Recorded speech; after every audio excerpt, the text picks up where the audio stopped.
సహోదరుడు నువ్వు నమస్కారం పెడితే ఏముంది? నమస్కారం పెట్టని వాడి దగ్గరికి నమస్కారం పెట్టమని చెప్పాడు దేవుడు. వాళ్ళు మేలు పొందుకోవట్లేదు, అక్కడికి వెళ్ళి మేలు చేయమని చెప్పాడు. రొల్ల ప్రాంతానికి వీరందరూ ఒక సైన్య సమూహంలో ఉన్నారు. ఇది నా మాట, పరిశుద్ధాత్మ మాట అనుకోండి ఒకసారి. మీ అందరూ ఒక మంచి సమూహంలో ఉన్నారు. ఒక్కరోజు ఆ సమూహం అంతా వెళ్ళి అక్కడ ప్రార్థన పెడితే ఎలా ఉంటుంది? హల్లెలూయా. వాళ్ళు మేలు పొందుకుంటారు కదా. నువ్వు మాట్లాడే సాక్ష్యం అక్కడ మాట్లాడు. దేవుడు నా జీవితాన్ని ఏ విధంగా మార్చాడంటే, ఆయన నా ఎందుకు ఏ సాక్ష్యం చేశాడంటే, ఎలాంటి కార్యంలో గుండా వెళ్ళిన నన్ను ఏ విధంగా మార్చి ఈరోజు సమాధాన పరిచాడంటే, ఏ విషయాలను బట్టి నేను దేవుడితో కనెక్ట్ అయిపోయానంటే, ఎలాంటి లోతైన ప్రభావం నుంచి దేవుడు తీసుకొచ్చి గట్టెక్కిచ్చాడంటే, అది నువ్వు మాట్లాడే చిన్న సాక్ష్యాన్ని బట్టి వాళ్ళు పశ్చాత్తాపడతారు. అయ్యో, ఇన్నాళ్ళు మనం అబద్ధాన్ని బ్రతుకులో ఉన్నాం అనమాట, ఇది నిజమైన బ్రతుకు అనమాట అని చెప్పేసి, నిజమైన ఆహారం ఇదే అని చెప్పేసి నువ్వు చెప్తున్నప్పుడు వాళ్ళు మార్చబడరా? చనిపోయిన తర్వాత శవం దగ్గరికి చాలా మంది మూగుతారు. అప్పుడు దేవుడు ఒక మాట అంటాడు, ఏమని? మృతులను పాతి పెట్టుకురనేమో నీవు నన్ను వెంబడించు అన్న మాట అంటాడు. ఆ మాటలో విలువ ఉందా లేదా? లేదా? ఉందా? ఆ విషయం నీకు అర్థమైందా? ఆ విషయం అర్థమైతే చనిపోయిన వాడి దగ్గరికి మాత్రం గుంపులుగా వెళ్తావు. సజీవుడిగా ఉన్నవాడి దగ్గరికి, తప్పిపోయి తిరుగుతున్న వాడి దగ్గరికి, పాపంలో ఉన్నవాడి దగ్గరికి వెళ్ళి నిజమైన ఉపవాసమును ప్రవర్తించవేమి? యెషయా గ్రంథంలో చెప్పిన నిజమైన ఉపవాసం అంటే ఏంటి? పొట్టగాల్చుకోవటమా? కాదే. బందీలుగా ఉన్న వారిని విడిపించాలి. కాడి మాని మోయేవారు అంటే భారము మోయేవారు ఎవరైతే ఉన్నారో వాళ్ళ దగ్గరికి వెళ్ళి ఆ కట్లను విప్పేసి ఆ భారము తొలగించమని చెప్పాడు. నీకు స్వయంగా చెప్పాడు. హల్లెలూయా. నువ్వు అలా ప్రదర్శిస్తే ఆయన రాజ్యాన్ని విస్తరింపజేసినట్లేగా. దానికి మనకి సంపదలు కావాలా? నువ్వు ఎక్కడికి ఎలా వస్తావో ఒక దినము నిర్ణయించుకొని అందరూ గుమికూడి బలంగా ఏర్పాటైపోయి అక్కడికి వెళ్ళి ప్రవర్తించేస్తే పండగ జరుగుతుంది పరలోక రాజ్యంలో. నీ వలన పరలోక రాజ్యంలో పండగ జరిగితే దేవుడు నిన్ను ఎలా దర్శిస్తాడు తెలుసా? కొర్నేలిలాగా చూస్తాడు. యోబుకి రెండింతలు ఆశ్రయించినట్లుగా నీ వైపు చూసి నువ్వు కోల్పోయినది రెండింతలు జరిగినట్టుగా చేస్తాడు. ఎందుకంటే రాజ్యాన్ని విస్తరింపచేటప్పుడు నువ్వు పాలిభాగస్తురాలు అయ్యావు కాబట్టి, రాజ్యాన్ని సుస్థిరం చేయటంలో నువ్వు పాలిభాగస్తులు అయ్యావు కాబట్టి, అది దేవుని చిత్తము కాబట్టి, దేవుని చిత్తమైన పనికి నువ్వు పూనుకున్నావు కాబట్టి నీ యందు దృష్టి ఉంచి చేస్తాడు దేవుడు. ఆ సహాయం చేసే మనుషులు ఎక్కడున్నా నీ కోసం పంపిస్తాడు. ఆయన దూతల భూమి మీద ఎక్కడున్నా సరే నీ దగ్గరికి పంపిస్తాడు. ఎందుకో? రాజ్యపు పని నువ్వు మొదలెట్టావు కాబట్టి, రాజ్యపు పని భూమి మీద నువ్వు స్థాపించడానికి నువ్వు పూనుకున్నావు కాబట్టి నీ కోసం ఏర్పాటు చేస్తాడు. అయినను మనతో ఈరోజు మాట్లాడుతున్న దేవుని వాక్యం గురించి మాట్లాడు. నెహెమ్యా గ్రంథం నుండి 9వ అధ్యాయం 28వ వచనం నుంచి, వారు నెమ్మది పొందిన తరువాత నీ ఎదుట మరల ద్రోహులు కాగా నీవు వారిని వారి శత్రువుల చేతికి అప్పగించదు. చాలు. ఏం జరిగింది ఇక్కడ? ఏమైంది? కష్టాలు పోయినాయి, నష్టాలు పోయినాయి, శ్రమలు పోయినాయి, మళ్ళీ వచ్చినాయి, మళ్ళీ దాపురించేసింది. అంతా బాగానే ఉంది అన్న క్రమంలో మళ్ళీ వచ్చేసింది. తాగుబోతు మన దగ్గర బాగా ప్రామిస్ తీసుకుంటాడు, భార్య దగ్గర, మన దగ్గర. ఇంకెప్పుడు తాగనంటాడు, అస్సలు ముట్టుకొని ఒట్టు అంటాడు, తోలుతారని చెప్తాడు మళ్ళీ. అది కూడా లేదా ఒంటికి దెబ్బ తగిలినప్పుడు, ఇడు హాస్పిటల్లో ఉన్నప్పుడు మాట్లాడతాడు, మళ్ళా ఇంకా తాగను అంటాడు. వాడు కట్టుబడి ఉంటాడు. భార్య చెప్పిన మాటలను బట్టు, బిడ్డలు ఏడ్చిందని బట్టు, వాడు ఒంటికి ఆయన గాయాలను బట్టు, వెళ్ళిన విపత్కర పరిస్థితులు గుండా అవన్నీ కొద్ది జ్ఞాపకం ఉంటాయి కాబట్టి, అమ్మో ఇంకా ముట్టుకోకూడదు బాబు, ఎప్పుడు తాగను, ఇదిగో నీ మీద ఒట్టు ఇంకా తాగనంటాడు. వాడేం చేస్తాడు? లోకంలోనే ఉన్నాడు కాబట్టి, వాడి సహవాసికులు లోకస్తులే కాబట్టి, మళ్ళీ అక్కడికి వెళ్ళినప్పుడు ఏమవుతుందంటే అటు వెళ్తా ఉంటాడు. వాళ్ళు పిలుస్తారు, పిలిచి కూర్చోబెడతారు. నువ్వు రాకపోతే మా మీద ఒట్టే అంటారు. ఏంటిది? వాళ్ళు కూడా ఒట్లు గట్లు ఉంటాయి. మళ్ళీ కూడా సరే కూర్చుంటాను కానీ తీసుకుని అంటాడు. అట్లే అంటారు, కూర్చుంటాడు.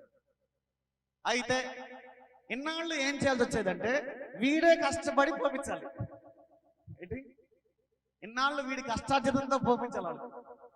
ఇక నుంచి ఆట చేంజ్ అయింది, డిస్కౌంట్ ఇస్తాడు సాతాను. ఏమని, ఈ రోజు మొత్తం పార్టీ మాది అంటారు వాళ్ళు. నువ్వు రూపాయి ఖర్చు పెట్టిన అవసరం అంటారు. శనక్కాయలు తినేవాడికి చికెన్ ముక్క వచ్చింది ఆ రోజు. ఏదో చీపుతో సంథింగ్ ఏదో తాగుతూ ఉంటాడు. ఈరోజు ఫారెన్ బ్రాండ్ వచ్చింది. ఈ ఒక్కటి తీసుకొని మానేస్తా అంటాడు. ఇంకా ఆయన గురించి నీకు ఎగ్జాంపుల్ చెప్తాను, చెప్పి అంతే. ఇది ఎగ్జాంపుల్ ఎగ్జాక్ట్లీ నీకోసమే మాట్లాడుతున్నాను.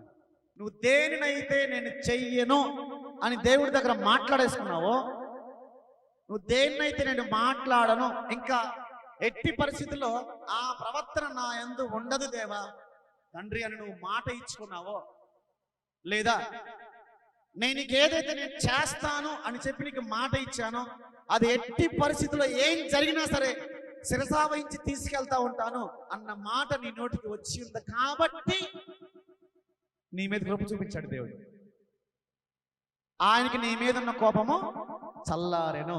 నేనేమే పట్టణం మీద దేవునికి కోపం చల్లారినట్లుగా నువ్వు పశ్చాత్తాపడతావు కాబట్టి, నువ్వు ఒప్పేసుకున్నావు కాబట్టి, ఇంకా నేను చెయ్యను అని చెప్పావు కాబట్టి, ఇది మొదలుకొని నువ్వు చెప్పినట్లుగానే నీ ఆజ్ఞానుసారంగా నేను ప్రవర్తిస్తాను అని నువ్వు మాట్లాడవు కాబట్టి నేను క్షమించాడు.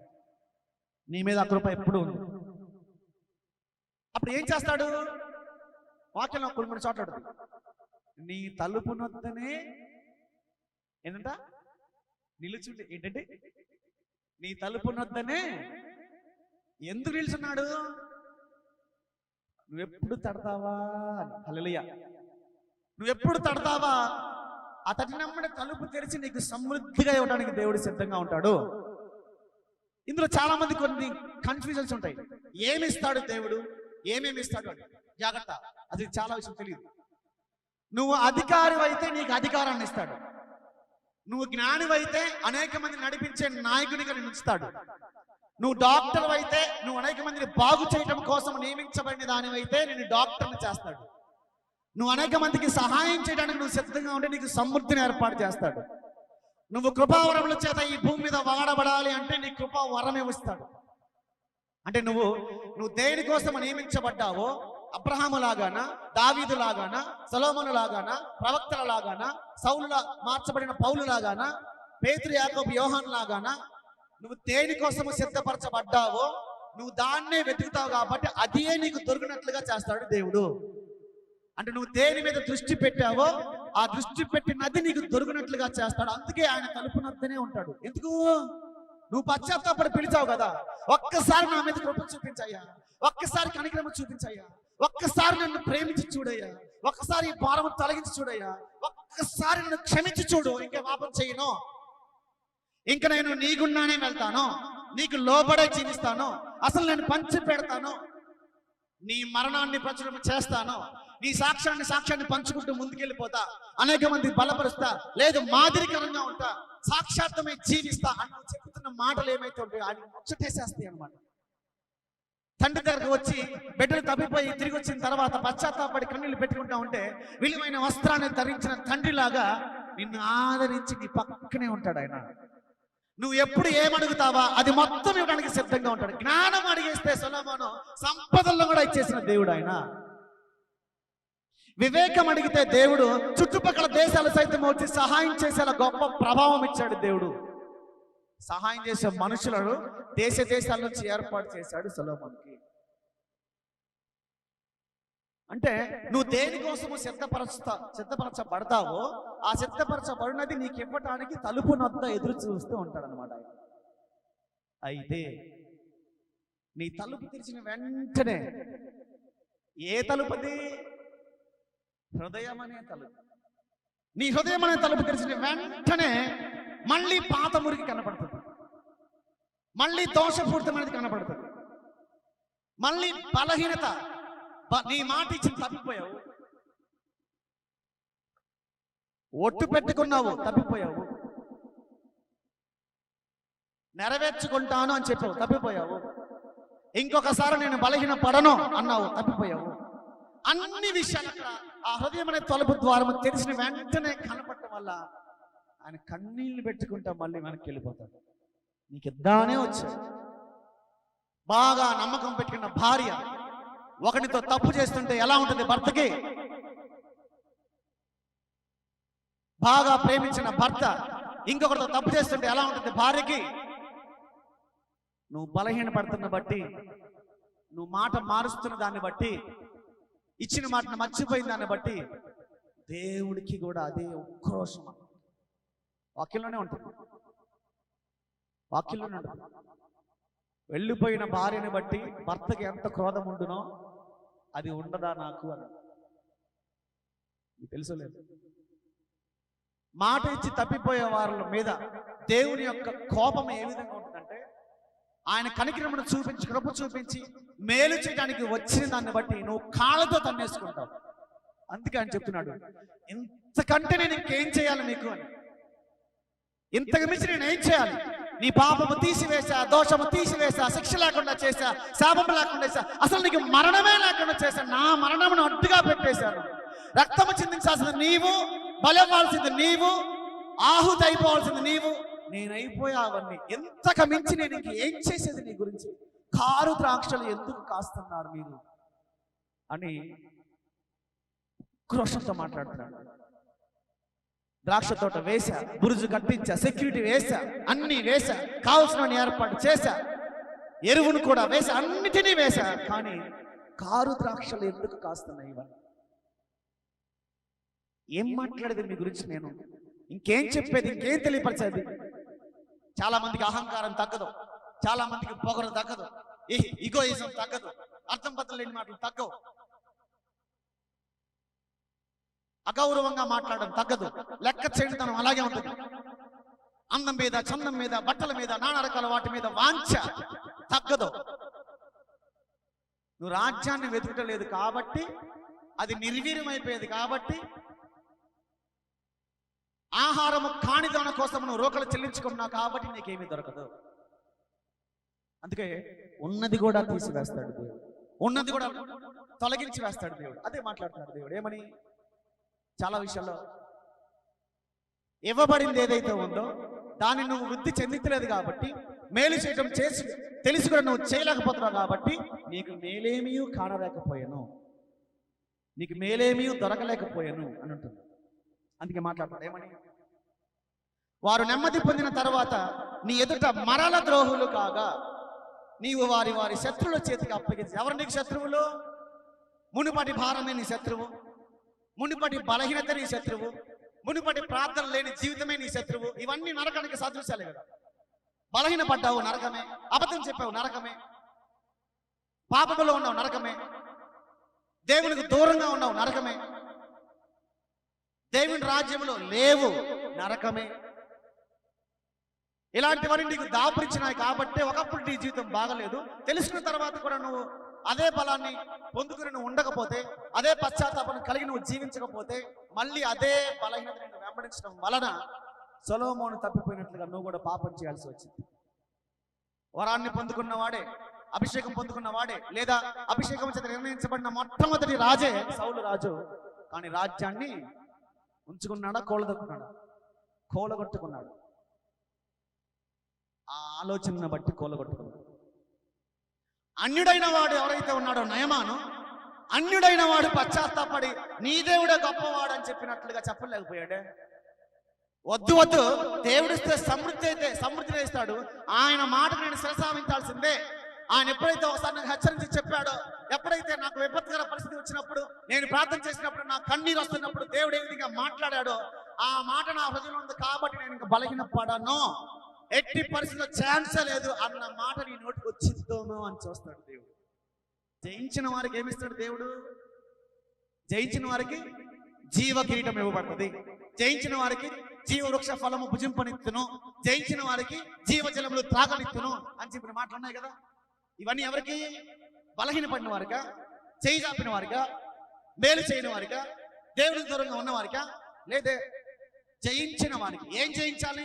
కబడ్డీ పోటీలా, ఆటల పోటీలా? ఇవన్నీ లేదే నీ దగ్గరకు వచ్చిన బలహీనతను జయించాలి. అవ్వ దగ్గరకు వచ్చిన బలహీనతలాగా, సౌలు దగ్గర దాపురించిన ఆలోచన బలహీనతలాగా అనేక మంది ఏర్పాటు చేయబడిన అభిషిక్తులైన వారు, రాజులు ఎవరైతే ఉన్నారో వాళ్ళ దగ్గరకు వచ్చిన బలహీనమైన ఆలోచన, తలంతులు ఏవైతే ఉన్నాయో ఆ వచ్చినప్పుడు వాళ్ళు జయించలేకపోయారు, రాజ్యం కూలిపోయింది.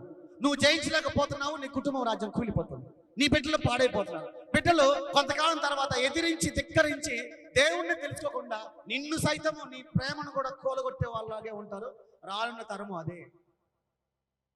నువ్వు నేర్పరిగా ఉన్నావా లేదా యేసుక్రీస్తులాగా? నువ్వు ప్రకటించే వారిగా ఉన్నావా లేదా యేసుక్రీస్తులాగా? నువ్వు పంచిపెట్టి వారిగా ఉన్నావా లేదా యేసుక్రీస్తులాగా? నువ్వు మేలు చేయువానిగా ఉన్నావా లేదా యేసుక్రీస్తులాగా?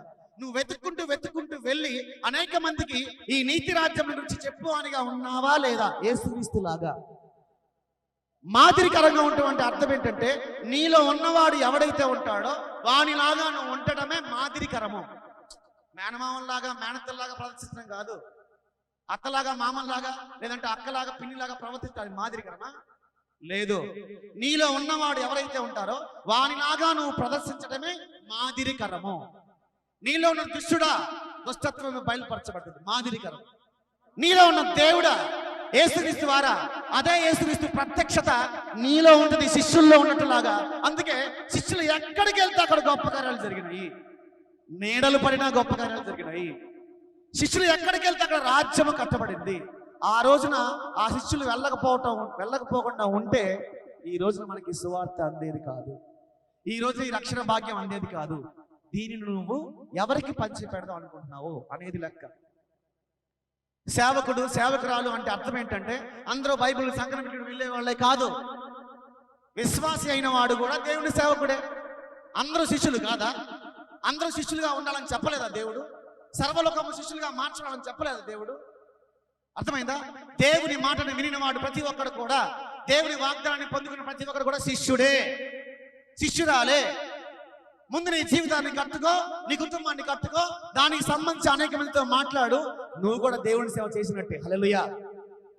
ఆ మాట నీ నోట ఉన్న క్షణాన ఆ క్షణం నుంచి నీ కుటుంబం మార్చబడుతుంది, ఆ క్షణం నుంచి నిన్ను బట్టి నీ ఊరు దేశము మార్చబడుతుంది. శాసనము మార్చువాడు నీతోనున్నాడు, శాసనము మార్చువాడు నీతోనున్నాడు.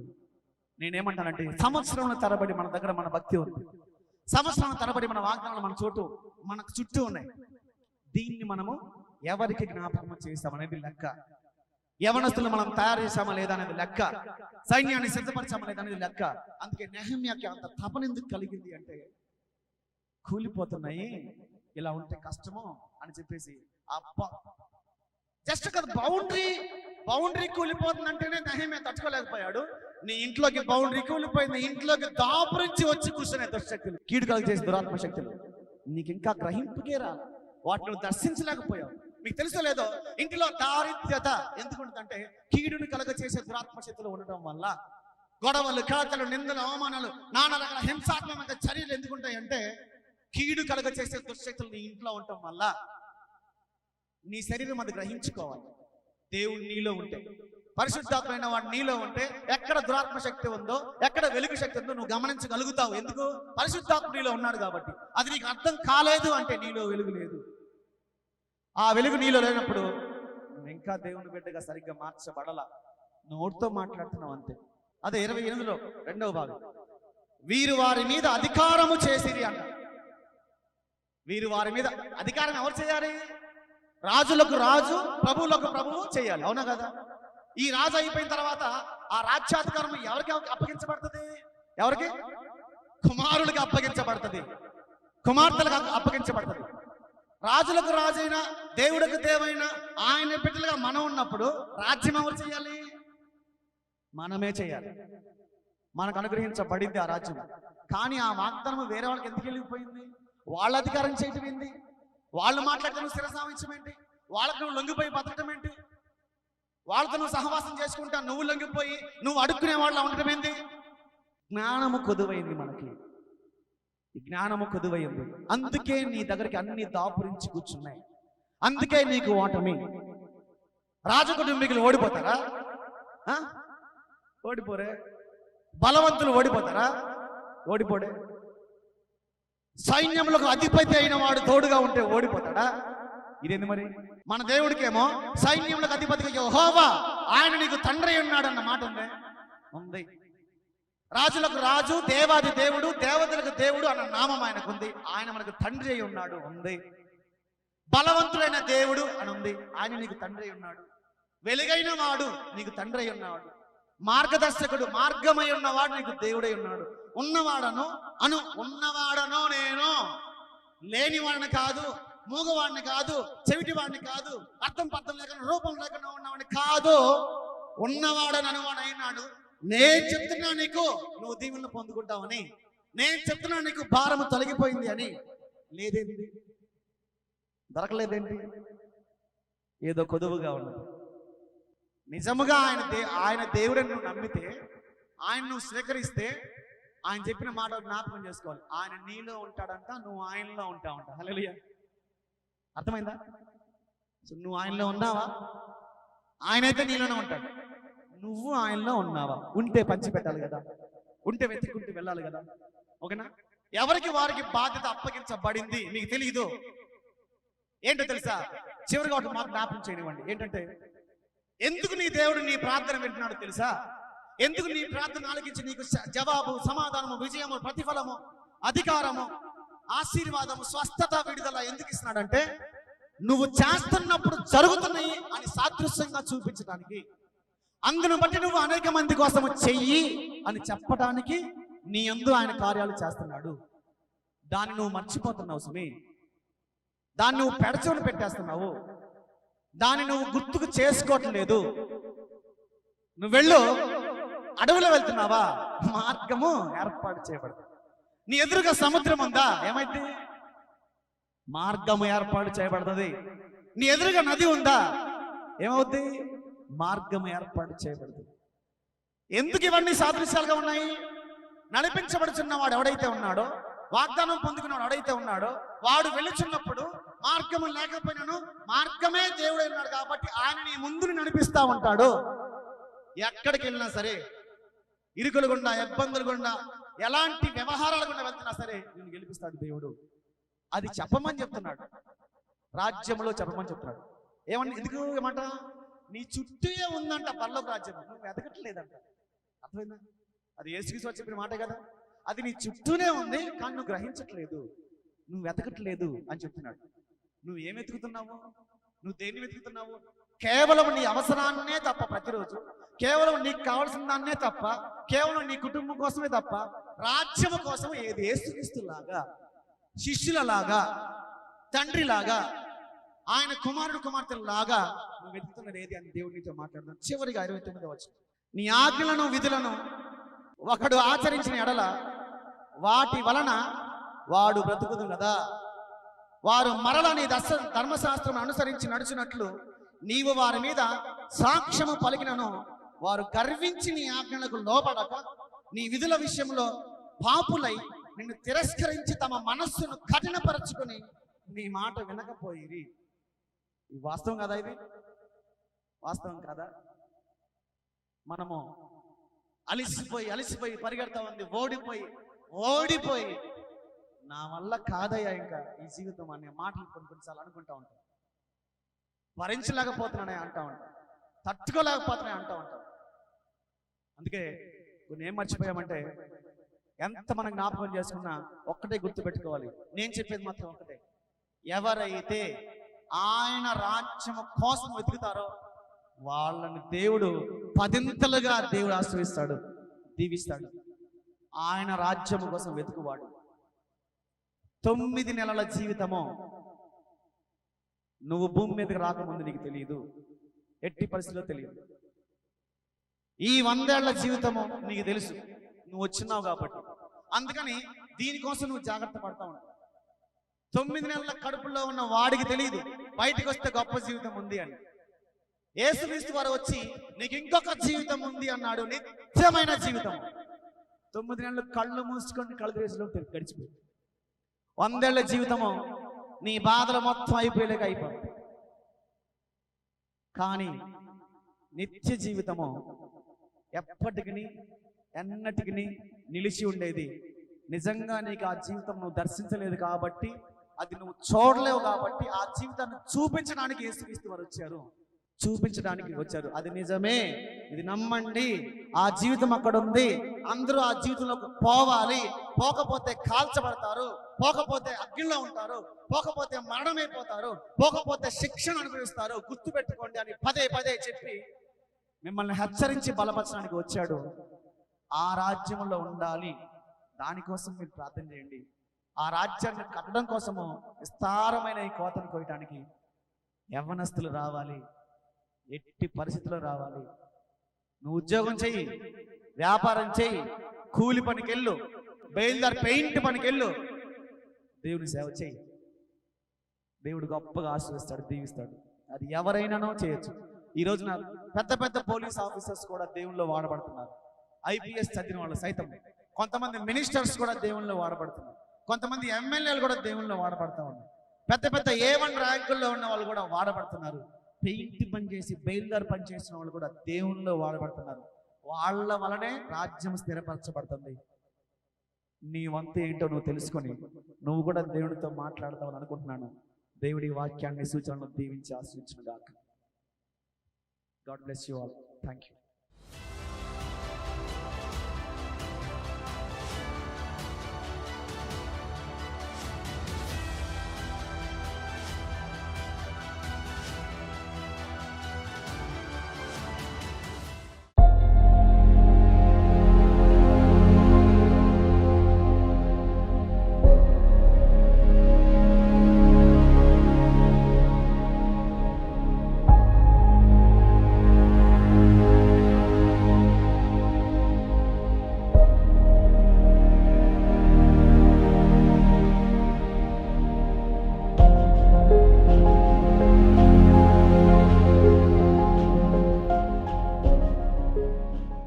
మన హృదయ ప్రేరేపణ ఎందుకోసమో, ఎవరి కోసమో, దేన్ని వెతుకుతున్నామో, దేనికోసం ఎదురు చూస్తున్నామో, ఏం సాధించడం కోసం చూస్తున్నామో అనే లెక్క మనకు మనం వేసుకుంటే, నేను ఇన్నాళ్ళు ఏం చేశాను, నేను దేవుని పనిని ఏం చేశాను, సరిగ్గా చేశానా లేదా? యవ్వనస్తులైన వారు కానీ, బాలురైన వారు కానీ, దేవుని కోసము ముందుకొచ్చిన వాళ్ళు ఎవరైతే ఉంటారో బలమే ఆయనై ఉంటాడు. ఆయన దగ్గర దానంగా ఉంది కదా, ఇవ్వబడుతుంది. దావీదుకి ఇచ్చినట్లుగా జ్ఞానము ఆయన దగ్గర ఉంటుంది, ఇవ్వబడుతుంది. గౌరవములు ఆయన దగ్గర ఉంటాయంట, ఇవ్వబడుతుంది. ఐశ్వర్యము ఆయన దగ్గర ఉంటుంది, ఇవ్వబడుతుంది.